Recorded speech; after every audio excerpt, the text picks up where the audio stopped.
It's time again for the Kennett Indian Coaches Show as we visit with Kennett Indian head basketball coach Noll Billings. And Coach, you've had a busy stretch since we talked last on the Coaches Show. You've been up to Bloomfield, finished fourth up there, but you got an upset over the number 2 seed in that tournament. I think you saw your team mature and grow up there at Bloomfield. And then we have a game against top-ranked Madrid County Central in Class 3 basketball that we have to talk about. So a lot of action to revisit, and let's start first with Bloomfield. I know you had to be thrilled. You got to win over Holcomb, which and Holcomb played great, didn't they? Yeah, they were really a pesky team. And the Crittenden kid, wherever Chris Crittenden is, you're a Kennett guy, Chris. Come on now, bring that boy back over here to the black and gold. The win over Holcomb, then you get the second-seeded Bernie, yes. And I know Bernie always high hopes for their basketball team, and you get the win there and move on. I think that shocked a lot of people. That was the first time that I've seen our group put 4 quarters together and really play and compete for 4. Now we've had stretches. I'll say this: even the Holcomb game in the second half was the first time that I saw our defense really get after it and rotate and play the way that we're trying to get them to play. And that was the first glimpse that I had of it. And then Bernie, we really were excited for that game because, man, Schooley, Micah came over here as a freshman and I think scored about 100 points on us when I was the JV coach. And Johnson's tough, and we really wanted to play well that game. And it was fun to watch. And, kudos to that bunch because they're going to win a lot of games this year. And I think you're looking at 2 All-State players in Johnson and Schooley. And our kids just got after them from tip to buzzer. It was a lot of fun. An advantage, and we talk about the numbers and the players that you use in a game. When you keep those fresh bodies out there, it really makes a difference against a team like Bernie. We're trying to, and it's got its goods and its bads. The kids will probably say, yeah, I got fresh legs, but sometimes I don't have enough time to get into a rhythm out there. And it's give and take, but it's a system I believe in with the bunch we have, and it's a system that if we can get them to buy in. Even New Madrid, I felt like we played harder than New Madrid last night. I felt like our guys were the aggressor most of the night, and I don't think I could ever say that about a McFerrin team and a Kennett team since I've been around and since I was playing. Just to have a bench full of guys that are going to be the first on a loose ball, and how many charges did we try to take? I mean, we took a bunch. We got after it, man, but fell a little short.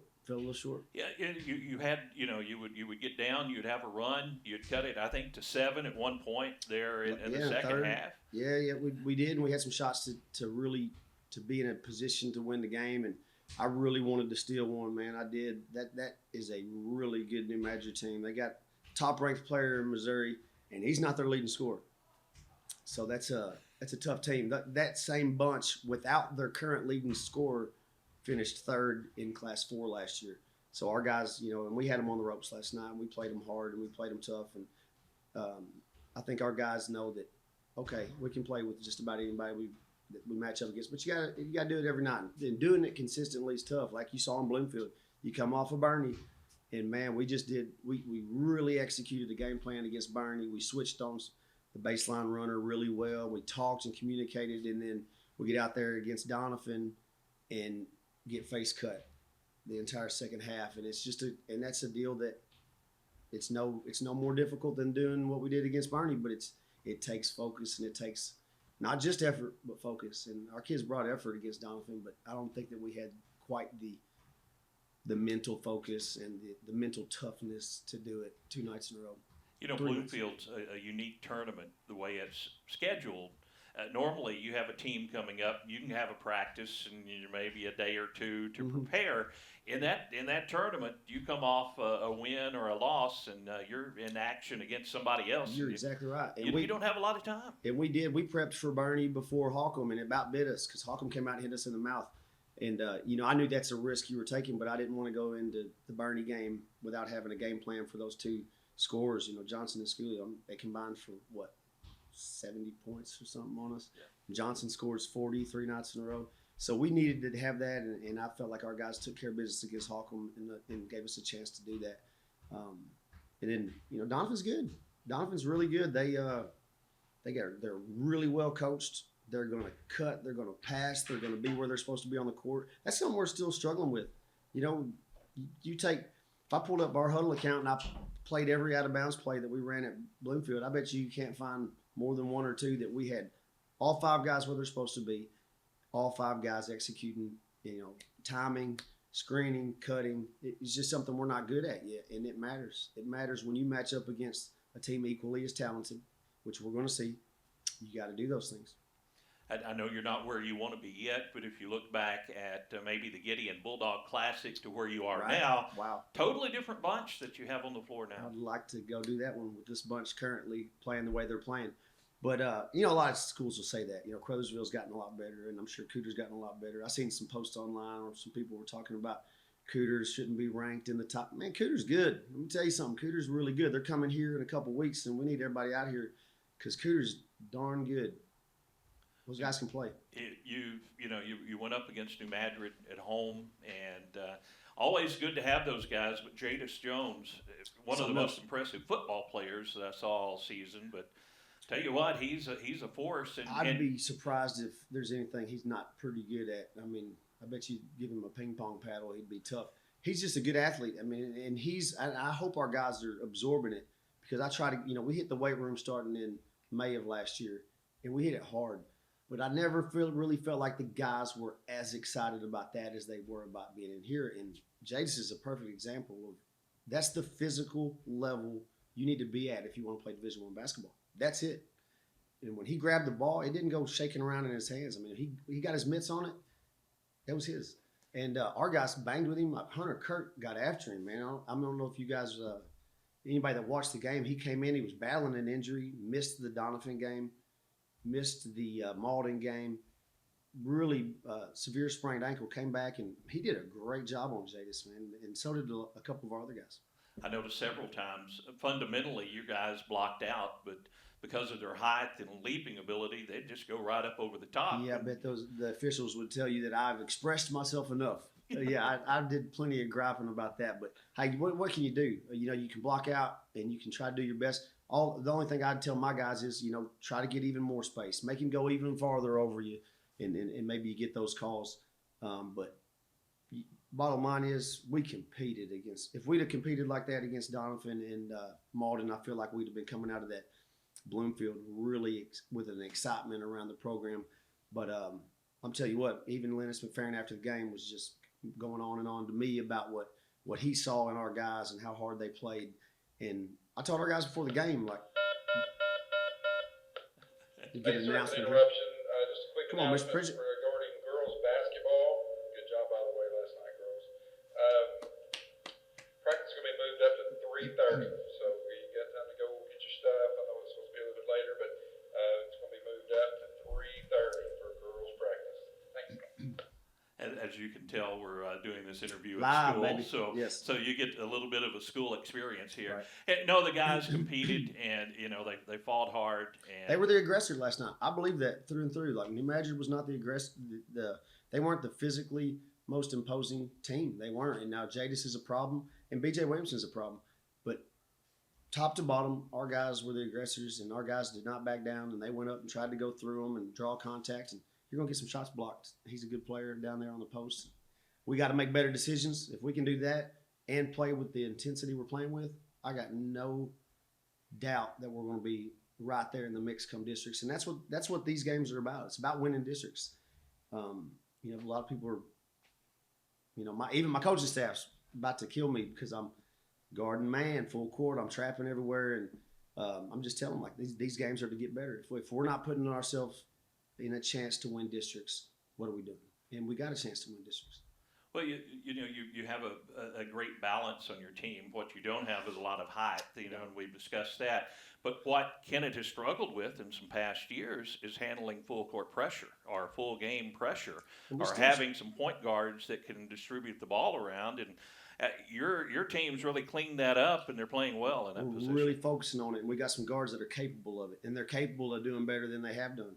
And I will say this, previous to last night's game, I felt like we've been absolutely abysmal taking care of the basketball. Even when we're playing good, we're turning it over too much. Last night we did a really good job. They also do a good job of turning people over. we took care of the ball pretty well last night. We had some boneheaded turnovers late that really that prevented us from getting into a dogfight there in the last quarter. And it happens. Bad decisions. We got to make better decisions. We got guys taking the ball out. I ain't supposed to be taking the ball out. In the heat of the moment, guy grabs the ball and wants to take it out. We have a hierarchy. Here's the guy that's supposed to have it. If he's not in the game, it's this guy. And we got to get back to following that. It matters. It matters late in games. You're not, you grab the ball, you try to throw it over Jadis Jones' head. That ball's going to get grabbed. You're not throwing it over his head. Like you said, it's an all-state wide receiver. But we got to do those things better. But I'm excited where we're at. I mean, I think we took care of the ball pretty good last night against some real pressure. Coach Noll Billings on the Kennett Indian Coaches Show. We have a couple of players we're going to talk to on the show. Then we'll come back and talk to Coach Billings about the upcoming games that he has on his schedule. We'll be back with more of the Kennett Indian Coaches Show right after this. Back with the Kennett Indian Coaches Show on our player segment. A couple of players today, and Hayden Gilmore, our first player, joining us. And Hayden, welcome to the Coaches Show.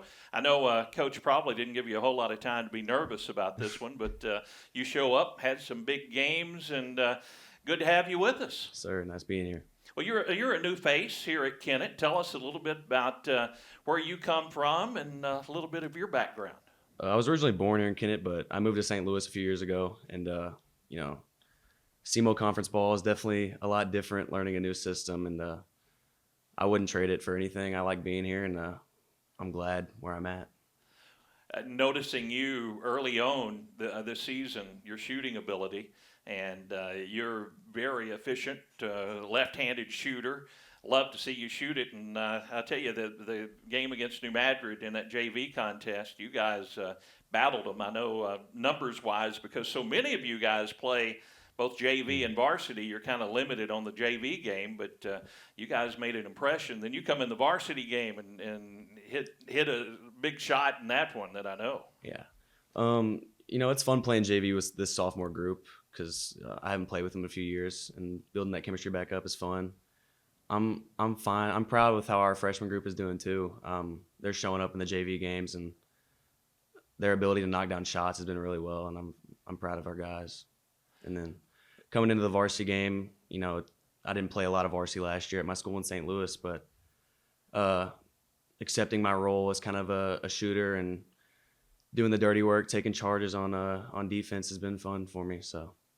Well, I'm seeing more and more of that, and I know Coach mentions it in his segment, that you guys are taking some charges. Early on, didn't see a lot of that, but seems like that may be contagious. They see one of you guys do it, and then other guys will try to step in front of someone and draw a charge. Yeah, in my opinion, it's the biggest play in basketball.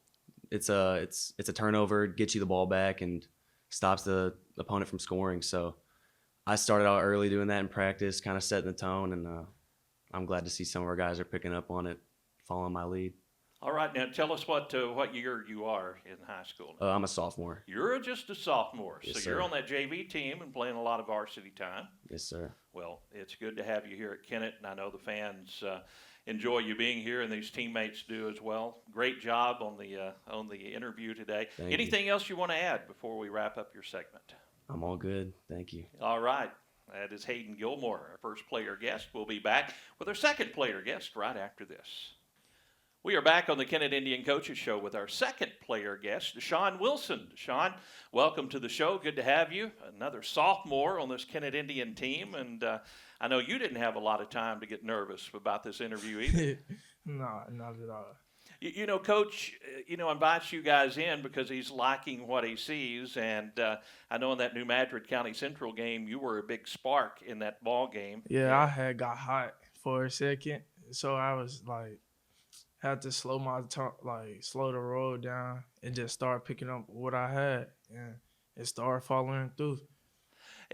For a scorer, for a shooter, you like to get into that role, and I know Coach Billings was a great scorer and a great shooter. When you get on that streak, you like to keep getting the ball and keep getting looks, don't you? I just draw the ball, try to get an open look for other players, and if I can draw it, I'll take it in. That's such an advantage for shooters that are on the perimeter. Sometimes it opens up your teammates when you may drive, get double teamed, and someone else gets open for an easy shot. and that's one thing that I've noticed about you, your ability to take it to the hoop if you don't have the three-point shot. Yes, sir. I know Coach talked a little bit about the guards and you guys taking care of the ball a little better, but you're one of those that can help break a press and then get good shots off of that. And, Yeah, I was just reading the defense, and so I saw the next player come. I just turned around, just go to the basket, and get a layup. well, let's talk a little bit about you. Your basketball, I'm sure, is something that you've been playing since you were probably big enough to walk, correct? Since I was little, I love basketball. Had one coach named Coach Garman. He got me better, so that's what I am today. And I just use that ability and keep going, keep pushing myself. So many high school players now, they don't just play high school basketball, but they play in other leagues. Are you in any other basketball leagues or teams? I used to play AU, but I'm gonna start back this year, so I'm gonna try to work my way back up, getting ranked, try to get ranked. All right. And Deshaun Wilson, sophomore. Come out and see these guys. Hayden, Gilmore, Deshaun Wilson, a couple of our player guests. Appreciate Coach Billings for having you guys on, and good luck the rest of the season. Yes, sir. We'll be back with Coach Billings as we wrap up the Kennett Indian Coaches Show right after this. We are back with Coach Noll Billings on the Kennett Indian Coaches Show. And, Coach, every January is just a nightmare for coaches because you have such a rough stretch. For you, SEMO Conference, and it doesn't get any easier tonight against Jackson as they come to Kennett Friday night. And, I know you want to have the place packed for that one. We need you. Come out, get loud, get wild. Jackson is, in my opinion, as good, if not better than everybody in the conference. And that includes Cape Central, that includes Charleston, New Madrid. That's a good team. They're coming in here. They're going to have a game plan. They're going to execute it. They pressure the ball as good or better than New Madrid and Charleston. I know in the past they're not known for that, but they do. And they're big 7-footer. They got big guards. If you get 2 inches at each position, it's going to be you don't have to block out. You don't have to rebound. And I like our group though, and I wouldn't trade them for that bunch. They've done it a little bit longer than us and a little bit ahead of us. So we just got to outdog them. We got to get after them and be the aggressor again tonight. Well, another big game next Tuesday here at home. 3 home games in a row, and I know that one's going to be gunning for you. Yes, sir, Bernie. Yes. Yeah, they're going to be gunning for us. I'll say this. Surely those boys can't make more shots than they made last time. They made shots from everywhere. Pulling up from NBA range, and hats off to them because they shoot the ball well. I've seen them both do that in the past. I think my first year here, Johnson had 30-plus on us over there at Bloomfield. So they're good, but we're good. We're good. I'm confident in our group. We got some guys coming alive lately that I know can play that I've had confidence in all along, and it's good to see that happening. And I like our group. Like I said about the Jackson bunch, I like our group. We got it. We just got to keep getting better every night. If you can go back, Malden played well, but man, we outscored them the second quarter. We outscored them the third quarter. We outscored them the fourth quarter. So what happened during that lull in the first quarter? Donovan, we were down 20 in the first quarter, cut it to 6 at half. Like those are things that are avoidable. You don't get down 20 unless you're making some mental errors, and not in a quarter. So those are avoidable problems that make you immediately. That's 2 more wins right there. So that's the stuff we got to fix. Not, hey, we got to be taller. We got to find a 7-footer. No, we just got to take care of the ball when the team gets on a run, and the coaches too. When to call the timeout. When does our bunch? When are we rattled? When do we need to settle them down? And we're getting there. Coach Noll Billings, our guest on the Kennett Indian Coaches Show. Good luck tonight, Coach, and we'll talk to you again next week. Yes, sir. This has been the Kennett Indian Coaches Show with Kennett Indian head basketball coach Noll Billings.